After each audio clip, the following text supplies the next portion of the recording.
give machine readable voter lists to all political parties 1 month before the election. नमस्कार मित्रमैत्रिणींनो, राहुल गांधी यांनी आज संसदेमध्ये असे नेमके कोणते प्रश्न विचारले की ज्याचे उत्तर नरेंद्र मोदी हे देऊच शकत नाही. नरेंद्र मोदी किंवा त्यांच्या सोबतचे जे कोणी आहे त्या लोकांनी जर या प्रश्नांची उत्तरं द्यायचं ठरवलं तर ते आज सत्तेतच राहू शकणार नाही. असे ते 3 प्रश्न होते. ते काय प्रश्न होते हे आजच्या व्हिडिओत समजून घेऊया आणि राहुल गांधींनी नेमके प्रश्न कसे विचारले. राहुल गांधी यांचा आजचा संसदेमधला टोन एकदम वेगळा होता. एकदम मला असं दिसलं की एकदम आवाज असा खुललेला आणि एकदम जोर जोरात असे ज्याला म्हणतात अधिकारवाणीने अभ्यासून प्रश्न विचारणं हे झालेलं आहे. तो व्हिडिओ ते प्रश्नसुद्धा तुम्हाला या व्हिडिओच्या शेवटी ऐकायला मिळेल राहुल गांधींच्या ओरिजिनल शब्दामध्ये. काय असे प्रश्न होते तर राहुल गांधी यांनी या ठिकाणी संसदेमध्ये उभं राहून खरं तर महात्मा गांधींची आठवण काढली. त्यांनी अमित शहाला सुद्धा डिवचलं. म्हणजे राहुल गांधींचं भाषण सुरू असताना ते प्रश्न विचारत असताना सरकारला प्रश्न विचारत असताना अमित शहा असे छताकडे बघत होते. राहुल गांधी मध्येच म्हणतात की अमित शहा छताकडे बघत आहेत, आय होप की ते प्रश्नांची उत्तरं देतील. ते काय प्रश्न होते तर ते प्रश्न इलेक्शनशी संबंधित होते. आता या 2-4 महिन्यापासून राहुल गांधी हे भारतातले इलेक्शन हे कसे चोरलेले आहेत, हायजॅक केलेले आहेत हे पुराव्यानिशी दाखवत आहेत. तर त्याच्यावर 3 प्रश्न असे विचारले. सगळ्यात पहिला प्रश्न असा होता राहुल गांधी यांचा. ते म्हणतात की तुम्ही मशीन रीडेबल वोटर लिस्ट 1 महिना आधी का देत नाही. तुम्ही जर का मशीन रीडेबल वोटर लिस्ट म्हणजे अशी वोटर लिस्ट जी तुम्हाला माहिती आहे की जी जर का तुमच्या कम्प्युटरला लावली आणि तुम्ही एखादं नाव शोधलं तर तुम्हाला त्या व्यक्तीचं सगळं डिटेल येईल. अशी मशीन रीडेबल वोटर लिस्ट प्रत्येक पक्षाला तुम्ही द्या. बरोबर आहे ना. भारतामध्ये लोकशाही आहे म्हणजे भारतामध्ये वेगवेगळे पक्ष अस्तित्वात आहे. या पक्षाला लोक मतदान करतात. त्यामुळे जसं सत्तेतले लोक महत्त्वाचे असतात देश चालवण्यासाठी तसे जे सत्तेमध्ये नाहीत ते सुद्धा महत्त्वाचे असतात कारण की ते तुमचं काय चुकतं हे दाखवत असतात. तर या लोकांना सुद्धा नेमकं हे कुठले वोटर्स लिस्ट वापरत आहे हे तुम्ही दिलं पाहिजे. हे का देत नाही आहे हा प्रश्न विचारला. आणि खरं आहे ते आपल्याला माहिती आहे की जेव्हापासून राहुल गांधींनी मुद्दा उचलला ते डायरेक्ट फोटो टाकायला लागलेले आहेत. फोटो काय शोधताच येत नाही ते कारण की त्याचं काय अल्टर टेक्स्ट नसतंच त्याच्यात काहीच.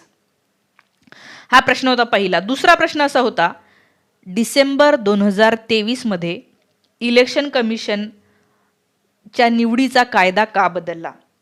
काय कायदा बदलला माहिती आहे. मला आठवतं की माझ्या यूट्यूब चॅनलची सुरुवातच त्या कायद्यापासून झाली होती. जसा तो कायदा आला मला एकदम हे झालं की बास आता इलेक्शनला काहीही अर्थ नाही. अशाच टायटलचा मी व्हिडिओ माझ्या या यूट्यूब जर्नीमधला पॉलिटिकल व्हिडिओ बनवण्याचा पहिला व्हिडिओ तो होता. कारण का सांगू. जे ज्ञानेश कुमार आहे इलेक्शन कमिशनर जे आहेत आपले त्यांची निवड कशी होते माहिती आहे. कोण निवडतं त्यांना. ज्ञानेश कुमारला कोणी निवडलं तर आपलं संविधान म्हणतं की 4 सदस्यीय समिती असावी असं संविधान म्हणत होतं. त्यांनी बदललं ते सगळं. पूर्वी असं होतं की 4 लोक निवडतील. 4 लोक कोण मग एक पंतप्रधान असतील, एक गृहमंत्री असतील, एक विरोधी पक्ष नेते असतील आणि एक चीफ जस्टिस ऑफ इंडिया असतील. पण 2023ला त्यांनी कायदा बदलला आणि याच्यामधनं चीफ जस्टिस ऑफ इंडियाला काढून टाकलं. मग उरलं कोण. जसं राहुल गांधींनी सांगितलं की आम्ही 3 जण निवडतो इलेक्शन कमिशनर कोण बनणार. त्याच्यात असतात एक नरेंद्र मोदी असतात, अमित शहा असतात आणि इकडे राहुल गांधी असतात. ह्या 3घांनी मिळून ठरवायचं असतं. आणि 3घांनी मिळून म्हणजे ज्यांची मेजॉरिटी असेल म्हणजे 5-6 नावं आहेत. राहुल गांधीला हे नाव नको असेल पण या दोघांना हवं असेल म्हणजे दोघांची मेजॉरिटी तर असं ते म्हणतात की आता ह्या 3 लोकांमध्ये हे 2 जण एका बाजूचे असणारे हे फिक्स आहे. का तुम्ही चीफ जस्टिस ऑफ इंडियाला काढलं. न्यायाधीशांना तुम्ही का काढलं. सर्वोच्च न्यायालयाच्या मुख्य न्यायाधीशांना का काढलं. काय प्रॉब्लेम होता त्या समितीमधून. आपला देश लोकशाही आहे की नाही. अधिकाधिक लोकशाही पद्धती वाढायला पाहिजे की नाही. सगळ्यात खरंच आहे तो मुद्दा पहिला तो का काढलं याचं उत्तर ते देऊच शकत नाही. कारण की त्याचं उत्तर काय देणार ना. त्याचं उत्तर साधं असं आहे की नाही आम्हाला आमची मेजॉरिटी पाहिजे होती. चीफ जस्टिस ऑफ इंडियाला जर का घेतलं असतं लीडर ऑफ ऑपोजिशन हे 2 एका बाजूला झाले असते आम्ही 2 एका बाजूला झालो असतो. सो दुसरा प्रश्न विचारला व्हाय नो CGI, हे झालं. दुसरा प्रश्न त्यांनी विचारला की CCTV फुटेज डिस्ट्रॉय करण्याचा अधिकार तुम्ही का दिला. बघा, कायदा बदलला. पहिले असं होतं की CCTV फुटेज जर का काही प्रॉब्लेम, आपण काय चोरी झाली तर CCTV फुटेज मागतो की नाही सोसायटीवाल्यांना, आणि सोसायटीवाल्यांनी जर का म्हटलं नाही मिळणार CCTV फुटेज, तर तुम्ही म्हणाल अरे बाबा चोरीच तर पकडायची आहे ना आम्हाला. तर कायदा बदलला आपल्या संसदेमध्ये, आणि जर असं कोणी म्हणेल की अरे इथे चोरी झालेली आहे CCTV फुटेज दाखवा, तेव्हा कायदा असं म्हणतो की CCTV फुटेज देता येत नाही. कायदा केला त्यांनी, पहिले असं नव्हतं, पहिले कोणी देत होतं. आता कायदाच बदलला, तेव्हा राहुल गांधी म्हणतात की असा कायदा का आणला ज्याच्यामध्ये तुम्ही चीफ जस्टिस ऑफ इंडियाला अधिकार देताय CCTV फुटेज डिस्ट्रॉय करण्याचा. असा कोणता हेतू आहे मग?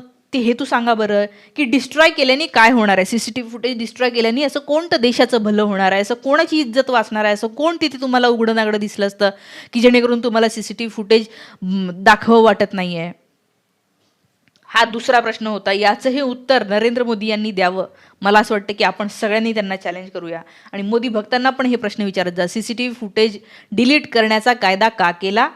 चीफ जस्टिस ऑफ इंडियाला का काढलं? वोटर लिस्ट का देत नाही मशीन रिडेबल? नंतर राहुल गांधीचं खरं तर भाषण खूप मोठं होतं, 30 मिनिटाचं भाषण होतं.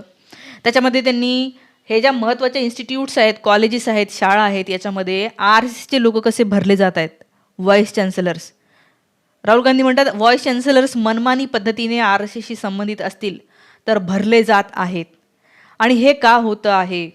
त्यांनी तुम्ही टॅलेंट मारून टाकत आहात. टॅलेंट नसलं, मेरिट नसलं, काहीही नसलं तरीही तुम्ही हे असं करत आहात.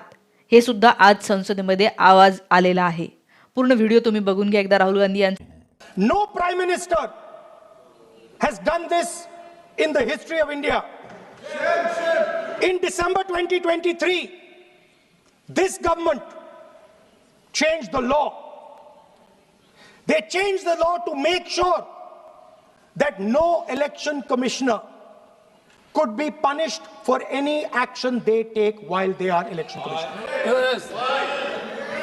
Immunity. Why would the Prime Minister and Home Minister give this gift of immunity to the election commissioner? Why would they need to give this tremendous gift that no Prime Minister has given ever before to the election commissioner? Yes. Mr. Shah is looking into the ceiling. Maybe he will answer this question when he speaks. After Vice Chancellor is placed not on merit, not on capability, not on scientific temper, but on the fact that he belongs to a particular organization. What motivation could there be to remove the CJI? Do we not believe in the CJI? Of course we believe in the CJI. Why is he not in that room? I sit in that room. It is so-called a democratic decision. On one side, Prime Minister Narendra Modi and Mr. Amit Shah. On the other side, the leader of the opposition. I have no voice in that room. What they decide is what happens. So the first question, why is the Prime Minister and Amit Shah so keen on choosing exactly who the election commissioner is going to be? याच्यावरच्या तुमच्या प्रतिक्रिया मला comment करून नक्की सांगा. उद्याच्या व्हिडिओची वाट बघा. उद्या मला डॉक्टर बाबा आढाव यांच्या कार्याचा आढावा घेणारा एक व्हिडिओ करायचा आहे. बाबा आढाव यांचा काल जे आहे ते हे झालं आणि आज त्यांना शेवटचा निरोप देण्यासाठी सगळे लोक गेले होते. मी सुद्धा तिथून जाऊन आले आणि म्हणून मला व्हिडिओ करायला सुद्धा उशीर झालेला आहे. थांबते.